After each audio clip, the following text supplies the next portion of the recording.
Olá, jovens! Tudo bem com vocês? E hoje, o que nós vamos fazer? Exatamente, vamos fazer aquela revisão para a gente dar uma recuperada? Vamos lá? Então, olha só, o que nós vamos revisar hoje para a nossa recuperação de unidade? Grandezas e unidades de medida, vamos dar aí uma pincelada, tá bom? Vamos dar uma pincelada também em movimento uniforme e também em queda livre, lá no movimento uniformemente variado, tá? Então, o que nós temos aqui? Olha só, grandezas e unidades de medida. Nós vimos em aulas anteriores transformações de unidades de medidas e aqui nós vimos algumas unidades de medida que são utilizadas nos nossos exemplos e exercícios. Primeira, unidade de comprimento, posição, distância, altura. O que nós vamos usar aqui do maior para o menor? O metro, lembrando que é no SI. E eu também, quando eu tenho números muito grandes ou muito pequenos, eu posso representar quilômetro, hectômetro e assim vai, né, pessoal? Até aqui, o milímetro, que são as nossas unidades básicas. Como é que eu represento isso? De maneira simbólica. Tá aqui, ó, quilômetro, tá aqui a nossa unidade no SI, o metro, e vem até aqui o milímetro, tá? Lembrando que esses símbolos aqui são para representar valores, ok? Dentro das nossas unidades, né? Nós vimos isso daí em aulas passadas. Unidades de massa. Pessoal, a mesma coisa. Tá aqui o grama, ok? Tá aqui o grama. Se eu for ler daqui para cá, eu estou diminuindo. É por isso que está negativo aqui, tá bom?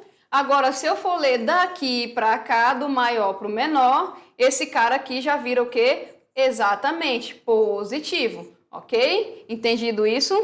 E nós também trabalhamos com as unidades de tempo. Tá aqui os segundos, que esse cara aqui é no SI, mas eu também posso trabalhar com outras unidades, como vocês estão vendo aqui. Se eu vou do dia e sigo essa trajetóriazinha aqui, eu multiplico, certo? Se eu for do segundo e faço a trajetória no sentido contrário, o que eu faço? Exatamente, eu vou dividir, ok? Hora de recuperar. Temos alguma dúvida? Vamos fazer uma verificação? Questãozinha aqui, olha só. Eu quero transformar 5 quilômetros em metros, 16 decímetros em metros e 2,5 hectômetros em centímetros. O que eu faço aqui? Eu vou só identificar. Esse 5 vai vir para cá, ok? Eu vou colocar até aqui. Então, como é que fica? Olha lá. Tem os 5.000 metros, né, pessoal? A mesma coisa aqui, ó. O 36, vai vir para cá, ok? Coloca vírgulazinha aí, porque eu estou deslocando um para a esquerda. E eu fico com 3,6 metros. E a mesma coisa, tá aqui, ó, o hectômetro. Eu quero para centímetro. Então, eu fico com esse valor todo aí, ok? 25.000 centímetros, tá? O que nós vimos lá dentro do movimento uniforme? Movimento retilíneo uniforme, que está no horizontal. Nós temos que a velocidade, ela é o quê? Constante. E nós temos que a distância varia em taxas iguais com o passar do tempo. Então, temos aqui distância, velocidade e tempo, ok? E aqui nós temos a nossa equaçãozinha da distância. Para eu calcular essa distância, que varia com o tempo, é só multiplicar esse tempo vezes essa velocidade, que é constante, e aqui o nosso deitado vendo TV, ok? Continuando aqui, pessoal, eu falei para vocês que a distância varia com o passar do tempo. Então, para achar essa distância aqui, eu utilizo a função horária do movimento, que depende da distância inicial, somada com a velocidade, que é constante, vezes o tempo, ok? Vamos fazer uma questãozinha só para amenizar isso daí? Vamos lá, olha só. Um móvel parte do ponto A, tá aqui, sobre uma trajetória e vai até uma posição B, tá aqui, ok? E em seguida retorna para C. Então ele faz isso daqui, vai para cá e depois ele vem para cá, ok? Observe a figura, como nós acabamos de ver, ele está pedindo a distância percorrida de A até B, ok? E depois qual é a distância total percorrida pelo carro entre os instantes T1 e T3, ou seja, toda a distância. Pessoal, olha só, tá bacana de fazer aqui pelo seguinte, nós já temos o gráfico, e eu quero calcular essa distância de A até B. Como é que eu vou fazer?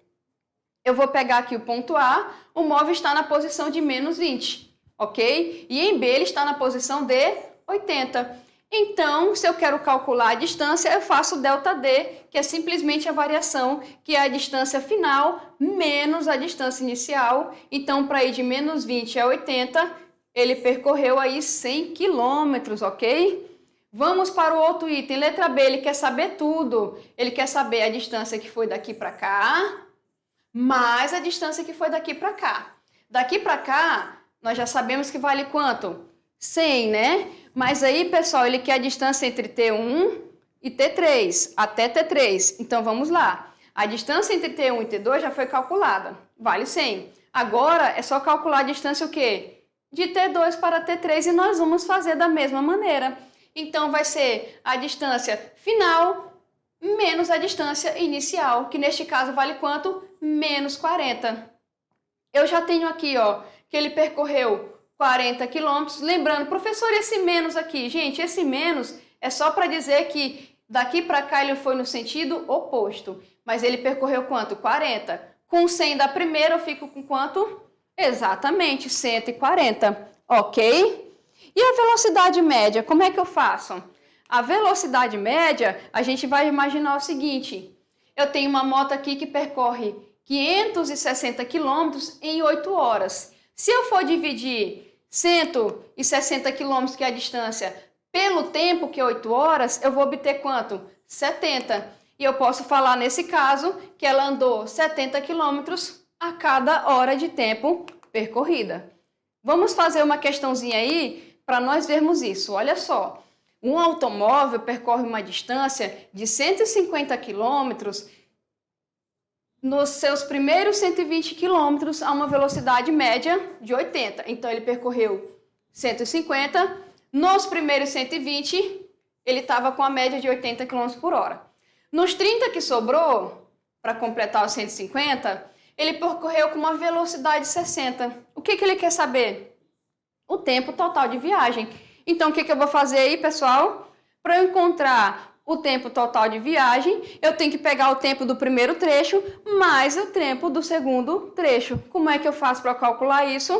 Eu vou pegar a nossa velocidade média e vou só isolar aqui, ó. Eu vou trocar o tempo pela velocidade e eu vou encontrar os dois tempos por essa equaçãozinha aqui.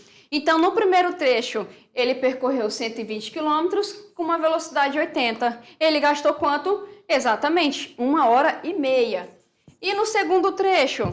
No segundo trecho, o que ele fez? Ele percorreu aí 30 quilômetros com a média de 60. Qual foi o tempo que ele gastou? Meia hora. Então, como é que vai ficar meu tempo total? Eu vou somar 1h30 do primeiro trecho, mais meia hora do segundo trecho, e eu vou ter que, na viagem, ele gastou 2 horas. Entendido?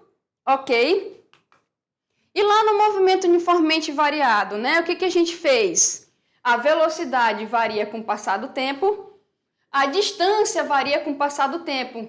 Então, eu tenho a velocidade em função da distância também, ok? O que nós utilizamos, fica a dica, função horária do espaço, tá bom? Eu tenho também aí, pessoal, a função horária da velocidade, tá? E a função horária da velocidade foi colocada, eu tenho também a equação de Torricelli. Lembrando, o que é constante aqui? A velocidade inicial e a aceleração. Se essa velocidade inicial é 0, eu posso utilizar somente a última parte da equação.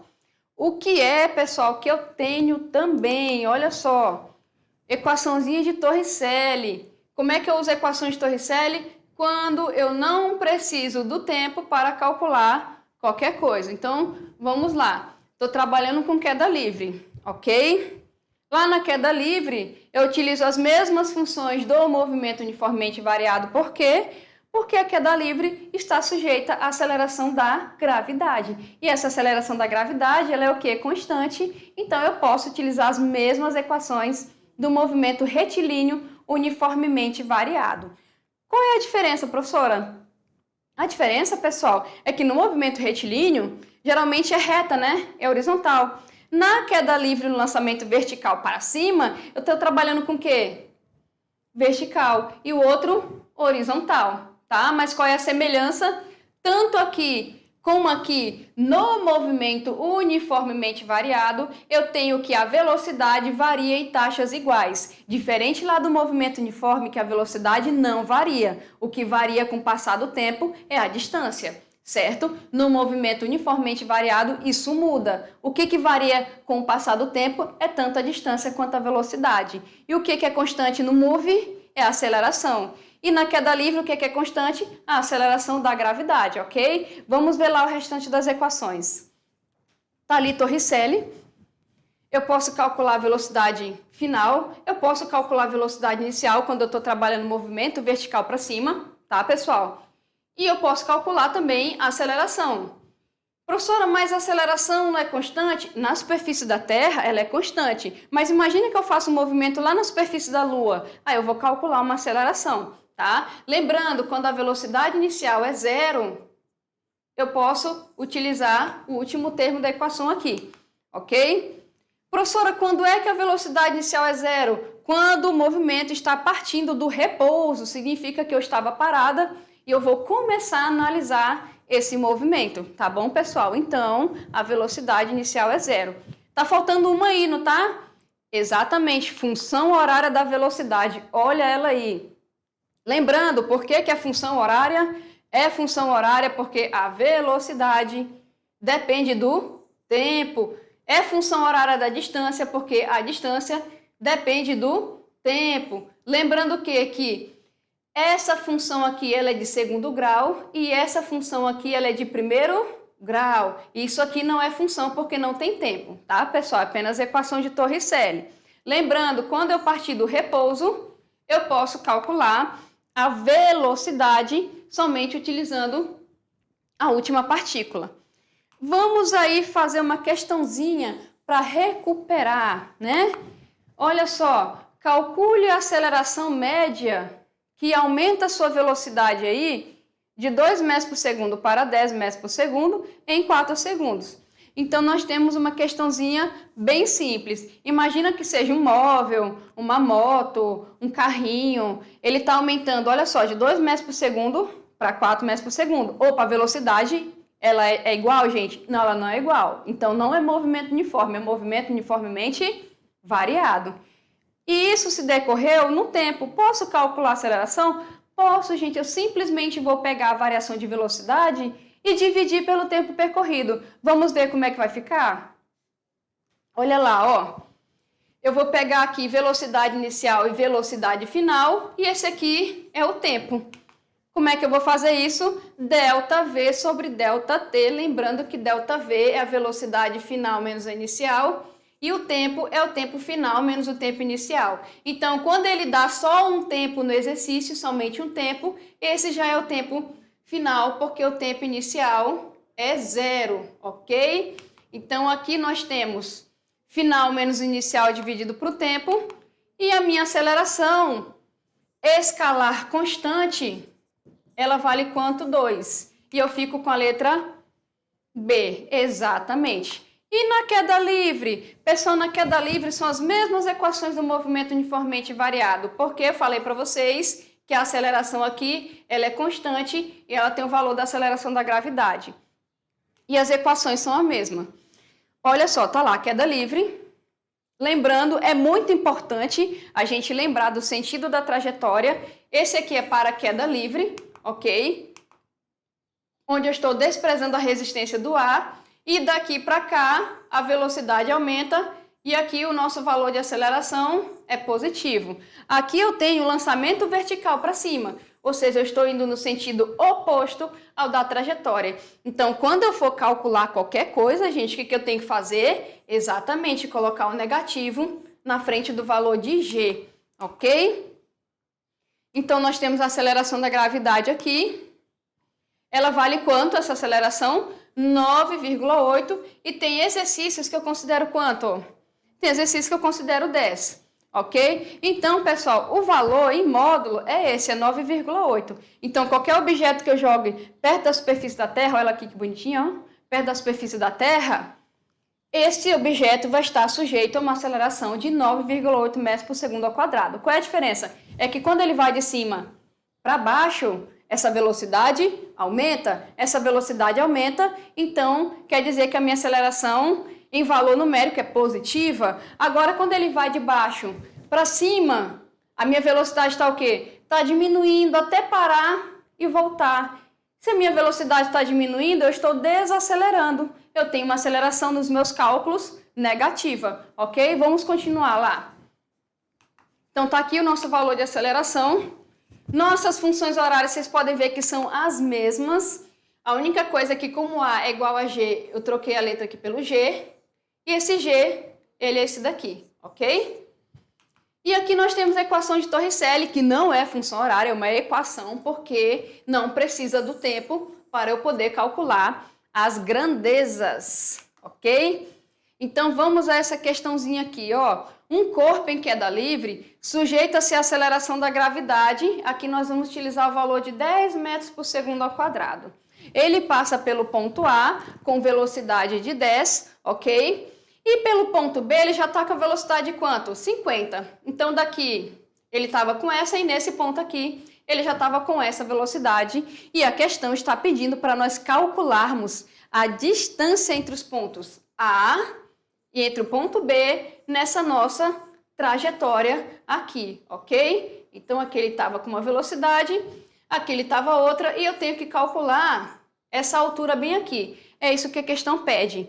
Pessoal, eu tenho o valor da aceleração, eu tenho o valor das velocidades, mas eu não tenho o valor do tempo. Mas eu quero calcular o quê? A distância. Nesse caso, eu preciso do tempo?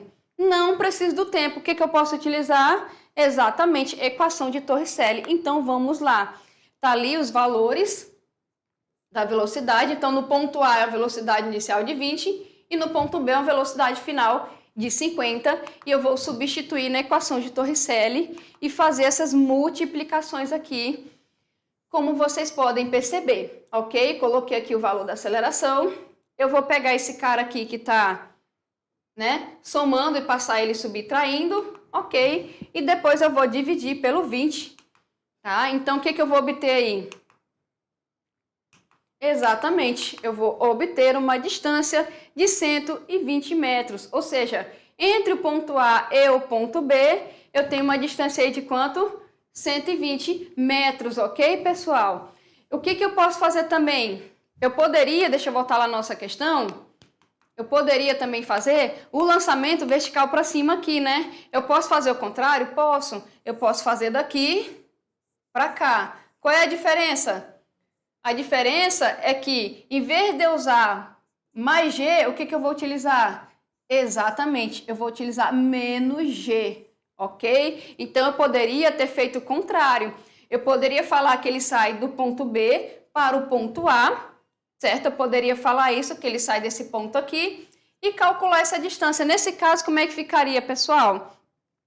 Ficaria o mesmo valor, mas eu teria que utilizar o negativo nas minhas equações, e aqui esta velocidade seria maior que esta velocidade aqui, ok? Porque no lançamento vertical para cima acontece isso, olha só. Professor, então como é que ficaria aqui? Pessoal, no lançamento vertical para cima, quais são as condições? Esse cara aqui, ele não vai ser zero, ele vai ser sempre um valor diferente de zero, ok? Então, tanto aqui, como aqui, como aqui. Por quê? Porque para sair de baixo para cima, tá? Para sair de baixo para cima, eu tenho que ter um impulso. Ele já sai com uma velocidade, tá bom? O que acontece? Como eu estou no sentido oposto da trajetória, a minha velocidade, em vez de aumentar, diminui, ok? No ponto mais alto, essa minha velocidade é zero. Depois, o que ele faz? Ó, isso daqui, tá bom? O que isso implica nas nossas equações? Implica que a velocidade inicial ela vai ter um valor e implica também que, em vez de eu utilizar mais G, eu vou utilizar menos G, porque o meu movimento está desacelerando, ok? E lembrando que as equações da queda livre e do lançamento vertical para cima são as mesmas equações do movimento uniformemente variado, porque a aceleração ela é o quê? Constante. Entendido isso, pessoal? Espero que vocês tenham aprendido legal a nossa revisão, tá? E é isso daí, até a próxima!